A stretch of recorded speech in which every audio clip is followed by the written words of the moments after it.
तो नजम सेठी साहब ने वो तबसरा फरमा दिया।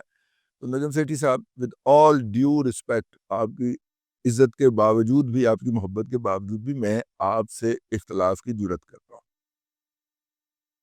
कहा उन्होंने ये कि देखिए, पाकिस्तान जो है वो लंबी जंग सस्टेन कर ही नहीं सकता। ओके, पाकिस्तान जो है वो मुख्तसर जंग चाहेगा, 2 से 3 दिन के अंदर जिसका फैसला हो जाए, और अगर उसे पता चला कि जंग लंबी हो रही है तो बम चला देगा।